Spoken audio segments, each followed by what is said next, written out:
दोस्तों नमस्कार, मैं हूं शीतला तिवारी। दोस्तों चलिए चलते हैं जौनपुर के अनुराग यादव मसले में एक बार बात कर लेते हैं। तो कुल मिलाकर के जौनपुर अनुराग यादव मामले में जो है अब एक और लालता यादव के घर पर बुलडोजर तो चला नहीं, दूसरी ओर अनुराग यादव के पिता रामजीत यादव को जो है अपनी जान बचानी पड़ रही है। दरअसल आपने देखा था कि लालता यादव ने जो है वह समझौता के तहत 60 लाख रुपए देने को तैयार था, जिस पर अनुराग यादव के पिता ने जो है साफ मना कर दिया। उन्होंने कहा भैया पैसे हमको नहीं चाहिए। अब इस पर उसने जो है अपने भाई राजकुमार से जो है चोरी का आरोप लगवा दिया और उसके बाद जो है उसका मुकदमा जो है उसने थाने में दर्ज करवा दिया, जिस पर रामजीत यादव यानी अनुराग के पिता समेत 9 लोगों पर जो है रिपोर्ट दर्ज हो गई। अब आप समझ लीजिए, लड़के की हत्या हुई यानी अनुराग यादव की हत्या हुई, उसके लिए वह पैरवी कर रहे थे बुलडोजर चलवाने के लिए और आजीवन कारावास या सजा लालता के परिवार को करवाने के लिए। लेकिन न तो आजीवन कारावास हुआ, न सजा हुई, न बुलडोजर चला, लेकिन उल्टा जो है जिसके लड़के की हत्या हुई उसकी के ऊपर चोरी का मुकदमा दर्ज हो गया। कहा यह जा रहा है कि लालता के भाई राजकुमार के घर में रामजीत यादव यानी अनुराग के पिता जो है 9 लोगों सहित, यानी 9 लोग वही हैं जो इनके गवाह तमाम केसों में हैं, इनके सब दोस्त यार हैं, सब जो है इनके सहित जो है राजकुमार के घर में घुसते हैं और उसके बाद जो है उसके घर से सोना चांदी जेवरात यानी सब सहित और नगदी सहित सब 20 से 30 लाख रुपए का जो है चोरी कर लेते हैं। अब आपको बड़ा ताजुब लगा होगा कि सर ऐसा कैसे हो सकता है। ये है योगी आदित्यनाथ उत्तर प्रदेश महोदय का, हमारे जो है मुख्यमंत्री जी का सिस्टम। यहाँ जो है एक जो आरोपी है उसको कुछ नहीं हो रहा, अपराधी उसको कुछ नहीं हो रहा है, उसका जो सत्ता पक्ष है, जो शासन है उसकी मदद कर रही है और जो पीड़ित है उसके ऊपर भैया मुकदमा पर मुकदमा चढ़ा जा रहा है। अभी तो यह मुकदमा लड़ी रहे थे, लड़का भी जो है दुनिया में नहीं है, लड़के के लिए न्याय के लिए यह दर दर भटक रहे थे। लालता यादव ने पहले इन्हें 60 से 70 लाख देने के लिए इनको लालच दिया कि 60 से 70 लाख आप लीजिए, आप कंप्रोमाइज कर लीजिए। इन्होंने 60 से 70 लाख लेने से जो है मना कर दिया, तो लालता ने अपने भाई राजकुमार के माध्यम से जो है इनके ऊपर चोरी का मुकदमा दर्ज करवा दिया।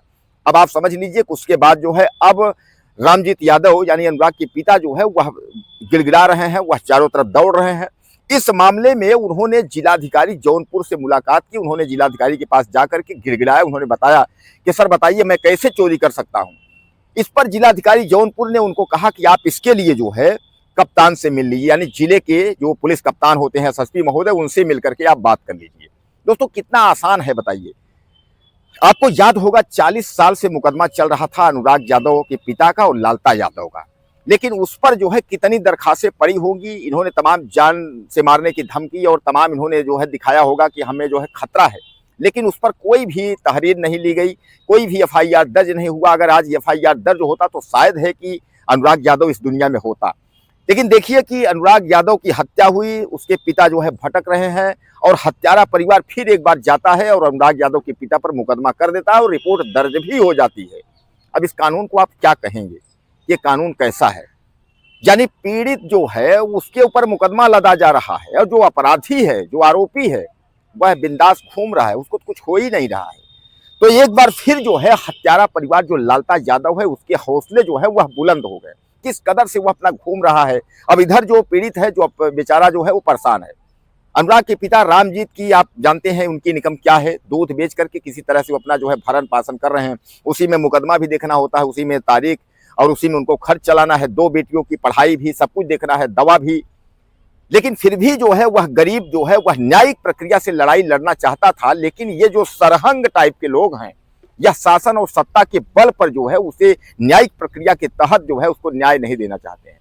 यानी आप समझ लीजिए बुलडोजर की जो प्रक्रिया है कोई नई प्रक्रिया नहीं है, बुलडोजर तो तुरंत चलता है। हमने कई बुलडोजर में हम लोगों ने कवरेज किया है कि अगर बुलडोजर की अगर लिस्ट, अगर आपने नोटिस अगर आपके यहाँ लगी तो दूसरे दिन बुलडोजर चल जाता है। यह पहला ऐसा बुलडोजर है जहां नोटिस चस्पा होने के बाद जो है तारीखें चलने लगी और 1 से 1.5 साल तारीख चलने के बाद उल्टा जो है उसी के ऊपर जो है यानी पीड़ित पक्ष जो है उसी पर मुकदमा हो जा रहा है। तो दोस्तों भैया ये कानून से जो है सतर्क रहने की जरूरत है और बहरहाल ऐसा इस तरीके का कानून होना भी नहीं चाहिए। जबकि मैं आपको बता दूं कि 1 से 1.5 साल तक जो है मुकदमा चलने के बाद तहसीलदार कोर्ट में इनको कहा गया कि तहसीलदार कोर्ट से आर्डर मिला घर गिराने के लिए, फिर डीएम कोर्ट में आया, डीएम कोर्ट में फाइल निरस्त हुई। अब उसके बाद उसका कोई अता पता नहीं है। यानी ठंडे बस्ते में जो है इसको डालने की प्लानिंग पहले से ही थी।